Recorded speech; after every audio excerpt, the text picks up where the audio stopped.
The first light of morning spread slowly across the River Thames as London awakened beneath a pale gray sky. The river moved quietly at first, its surface disturbed only by the slow passage of barges drifting toward crowded wharves. Soon the stillness dissolved into noise. Dock workers shouted instructions across the water while ropes creaked against wooden masts and cargo barrels thudded onto the damp riverbank. The smell of coal smoke drifted through the air as thousands of chimneys began to breathe life into the waking city. This was London in the year 1665, one of the largest and most energetic cities in Europe, a place where nearly 500,000 people lived within a maze of narrow streets and timber houses. Yet hidden within the rhythm of this bustling city was a fragile truth.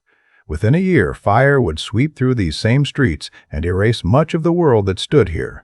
But this morning, London was simply alive. From the river, the city rose in layers of wood, stone, and crowded rooftops.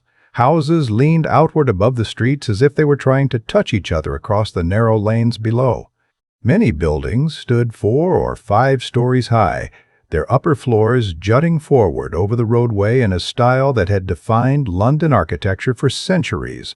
The design created additional living space for families in an increasingly crowded city, but it also left the streets dim, even at midday, with sunlight barely reaching the ground.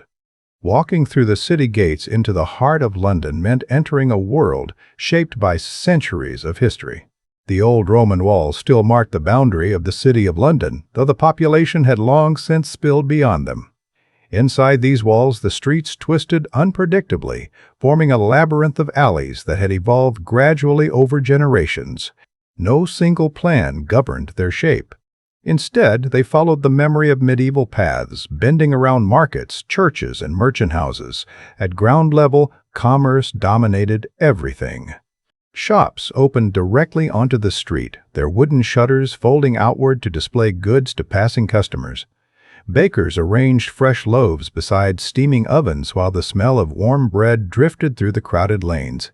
Butchers hung cuts of beef and pork from iron hooks beneath wooden awnings.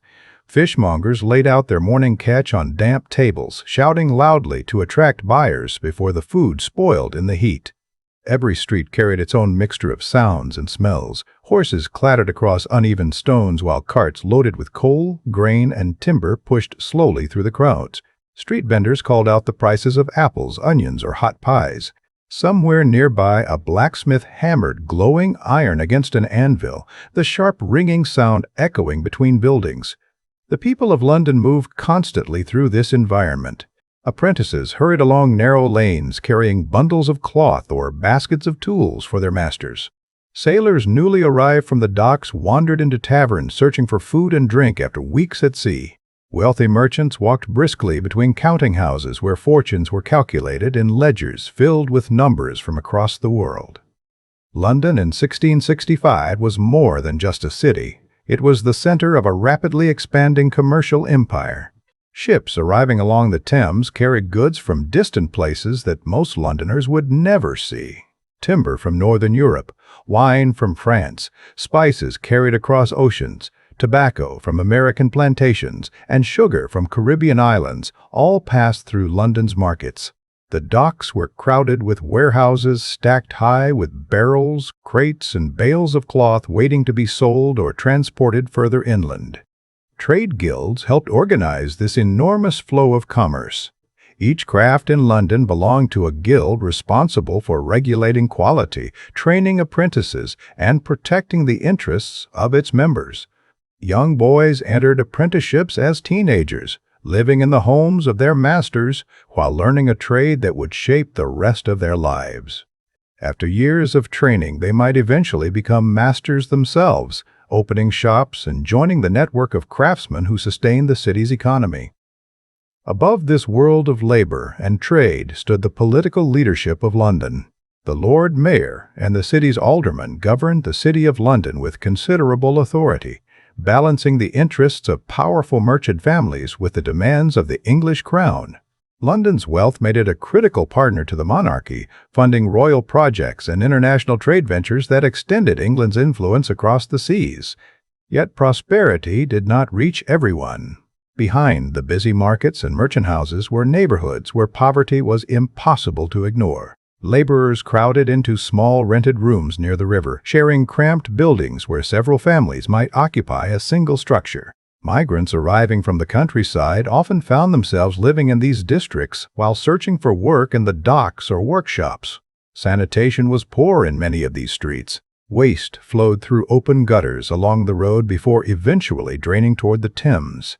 In warm weather, the smell could be overwhelming, mixing with the smoke from thousands of chimneys that burned day and night. Despite these hardships, London possessed a powerful energy that few other cities could match. Theaters across the river in Southwark attracted large audiences eager for entertainment. Coffee houses had begun to appear across the city, offering places where merchants and scholars gathered to discuss politics, trade, and scientific ideas. Information moved quickly through these rooms, carried by travelers returning from distant lands. Religion also shaped daily life. Church bells rang throughout the day, calling parishioners to prayer and marking the passage of time. St. Paul's Cathedral dominated the skyline, its immense structure towering above the surrounding rooftops. The cathedral yard served not only as a place of worship but also as a meeting ground, where merchants negotiated deals and printers sold pamphlets filled with news and commentary. London was a city filled with ambition, yet beneath this energy lay a vulnerability that few fully recognized. The city had grown rapidly, but its structure remained rooted in medieval traditions. Timber houses crowded tightly together. Workshops storing flammable materials stood beside homes and taverns. Chimneys burned constantly, sending sparks into the air above the rooftops. For generations, London had survived small fires without serious consequence. Neighbors formed bucket lines, passing water from wells and the river to extinguish flames before they spread too far. These incidents reinforced a belief that the city could control such dangers whenever they appeared. But London had become far larger and far denser than the city. Those methods were designed to protect. The streets were narrow. The buildings were wooden, and beneath the crowded rooftops of 60-65, the conditions for catastrophe were quietly waiting. The people of London continued their daily routines, confident in the strength of their city. They could not yet imagine how quickly that confidence would be tested. By midday, London had become a river of people. The narrow streets that seemed quiet in the early morning were now crowded with carts, animals, and pedestrians moving in every direction at once. Apprentices hurried through the lanes carrying packages for their masters, while merchants stood beneath hanging shop signs negotiating prices with customers. Horses pulled wagons stacked with timber, coal, or barrels of beer, their hooves striking the stones with a steady rhythm that echoed through the narrow corridors of the city. Above it all, the leaning timber houses seemed to press closer together, as if the entire city were tightening around the thousands of lives contained within it. London in 1665 was not only large, it was under pressure. The rapid expansion of the city had transformed it into a place where opportunity and hardship existed side by side. The population had grown faster than any careful plan could accommodate. Within the ancient city walls, the streets remained medieval in design, twisting through neighborhoods that had once been villages before they were absorbed into the expanding metropolis. Buildings had been rebuilt repeatedly over generations, each new layer of construction adding height rather than space. Houses rose upward instead of outward, their upper stories projecting above the street to create the illusion of a wooden canyon through which sunlight struggled to pass. At street level, the result was chaos and energy in equal measure. Markets formed the heart of daily life. In Cheapside, one of London's busiest commercial streets, merchants displayed fabrics, spices, and imported goods brought from distant lands. The colors of silk and wool hung from wooden beams above shop entrances, while barrels filled with pepper, cinnamon, and cloves hinted at the enormous trade networks that now connected London to the wider world. Buyers moved from stall to stall, weighing prices carefully as they navigated the crowded streets. The river remained the city's greatest advantage. Along the banks of the Thames, cranes lifted cargo from ships arriving from every direction of the known world. Dock workers unloaded timber from northern Europe, wine from the vineyards of France, tobacco from the American colonies, and sugar from the Caribbean islands. These goods flowed through London's warehouses before continuing across England and beyond. The Thames was not merely a waterway. It was the commercial lifeline of a growing empire. But the wealth created by this trade did not reach everyone. Only a short walk from the prosperous merchant districts were neighborhoods where survival depended on unpredictable labor. Dock workers waited each morning hoping to be hired for the day's cargo unloading. Street porters carried heavy loads through the city for small payments.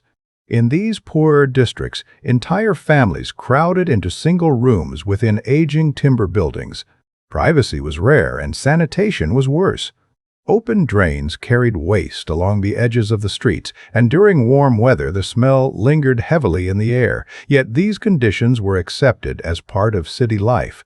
For many migrants who had arrived from rural villages, London still offered opportunities impossible to find elsewhere. Religion remained a powerful force, shaping the structure of society. Every neighborhood belonged to a parish church, and these churches acted as centers of community life as well as places of worship.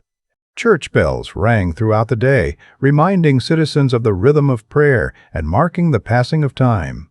But beneath the outward unity of religious life lay tensions that reflected the wider struggles of England.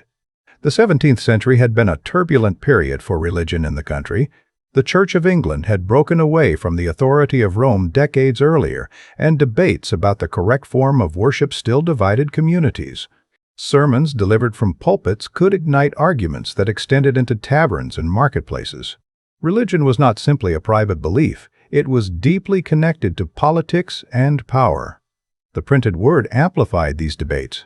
London had become the center of England's printing industry. Booksellers displayed pamphlets and newspapers filled with commentary about politics, religion, and the latest events from across Europe. The ability to print and distribute ideas quickly transformed the city into a place where information moved almost as rapidly as goods. Taverns and coffee houses became gathering places where people discussed these ideas late into the night.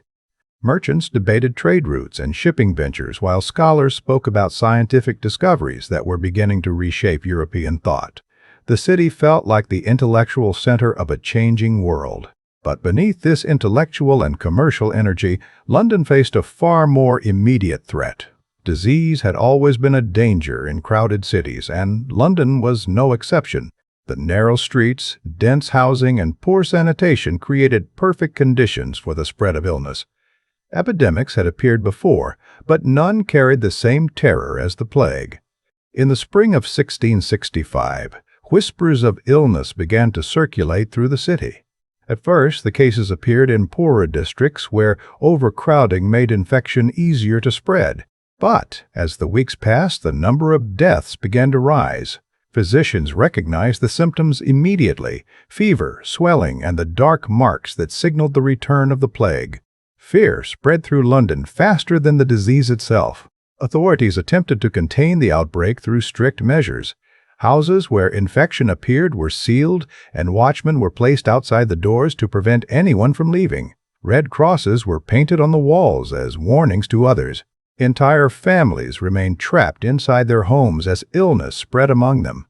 The vibrant city that had been filled with noise and movement began to change. Markets grew quieter. Some merchants closed their shops. Wealthy citizens who could afford to escape the city fled to country estates where they hoped to avoid infection. Streets that once overflowed with people became strangely empty in certain districts, yet London could not simply stop. Ships continued to arrive along the Thames, bringing goods that sustained the city's economy. Laborers still worked in the docks, though many did so with fear in their hearts. Taverns remained open for those who had nowhere else to go. As the summer of 1665 progressed, the death toll rose dramatically. Thousands of people died in a matter of months. Burial grounds filled rapidly, forcing authorities to create mass graves outside the city. The plague left a deep scar on London's collective memory. But like many cities throughout history, London proved remarkably resilient. By the end of the year, the number of new infections began to decline. Slowly, cautiously, life returned to the streets. Shops reopened. Families who had fled the city began to return. The markets filled once again with voices and movement. Yet while London had survived the plague, the city itself remained dangerously fragile. The crowded timber houses still leaned over narrow streets. Workshops storing oil, pitch, and cloth continued to operate beside homes and taverns. Chimneys burned constantly as winter approached. Few people realized that the greatest danger facing London was not disease but fire. For centuries, the city had lived with small fires that were quickly extinguished by neighbors and bucket brigades. These experiences had created a sense of confidence that any future blaze could be controlled in the same way. But London, in 1665, was no longer the small medieval town those traditions were designed to protect. It had become a massive urban labyrinth built almost entirely of wood, packed tightly together and filled with materials that burned easily. And within that labyrinth, the conditions for disaster were quietly waiting. By the end of 1665, London had begun to recover from one of the darkest chapters in its history. The plague that had emptied streets and filled burial grounds slowly loosened its grip on the city. As winter arrived and the cold air settled across the Thames, the spread of the disease weakened. The red crosses painted on infected houses began to disappear as families returned to buildings that had been sealed for months. Shops reopened cautiously. Markets that had once stood silent filled again with voices bargaining over food and cloth. The city that had seemed frozen in fear slowly rediscovered its restless rhythm. Yet the London that emerged from the shadow of plague was still the same city beneath the surface. The narrow medieval streets remained unchanged. Timber houses continued to lean over the roadways, their upper floors extending outward as if reaching for one another across the crowded lanes. Chimneys rose from nearly every roof, releasing thin streams of smoke into the gray sky above the city. Workshops reopened with the familiar glow of furnaces and ovens. Bakers once again kept their fires burning day and night to feed the growing population. Life returned quickly because London had little choice. The city's economy depended on constant movement. Ships continued to arrive along the Thames, carrying cargo that sustained both the city and the country beyond it. Dockworkers hauled barrels of wine, bales of cloth, and crates of spices from ship holds to waiting carts. Merchants reopened their counting houses and began calculating the profits lost during the months of disease.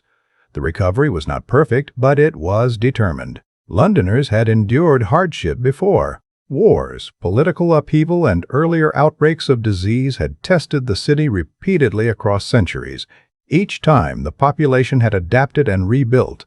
This resilience became part of the city's identity. It was widely believed that whatever challenge appeared next, London would endure it, just as it had endured the plague.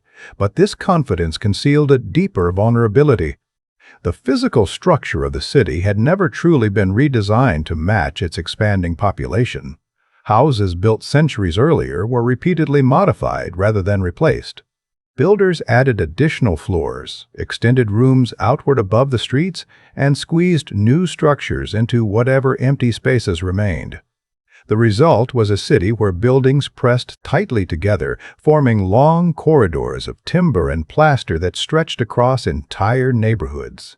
From above, London resembled a forest of wooden rooftops.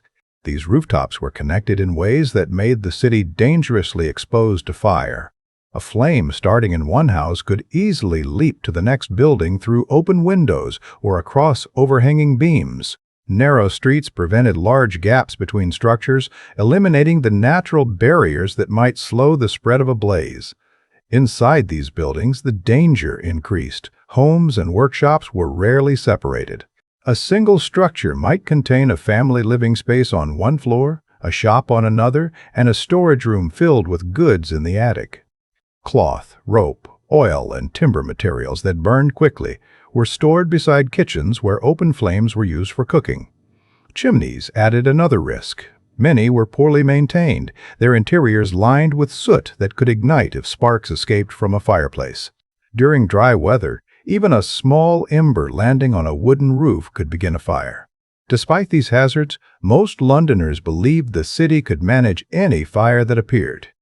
Bucket brigades had been used for generations to extinguish flames before they spread too far.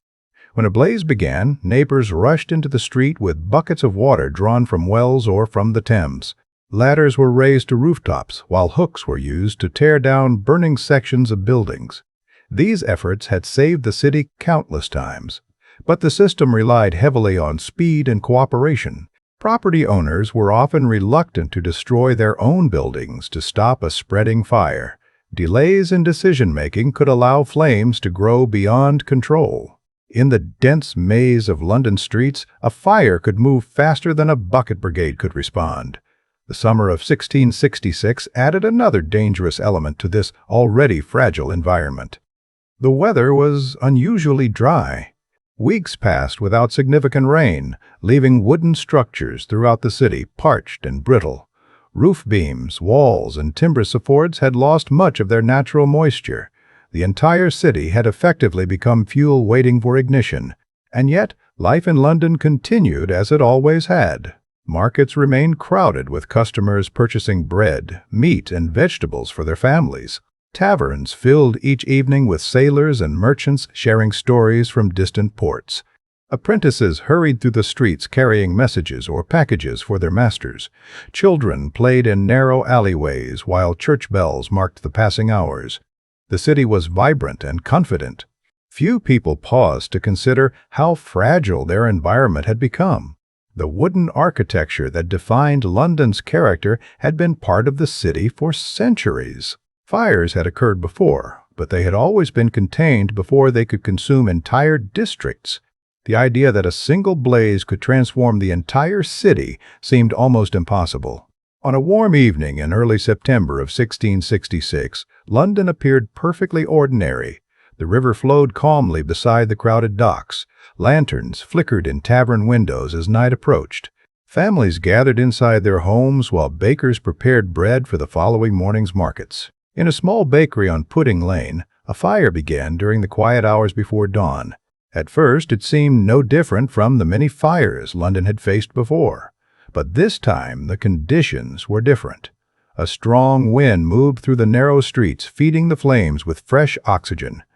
The surrounding buildings were packed tightly together, their wooden frames dry from the long summer.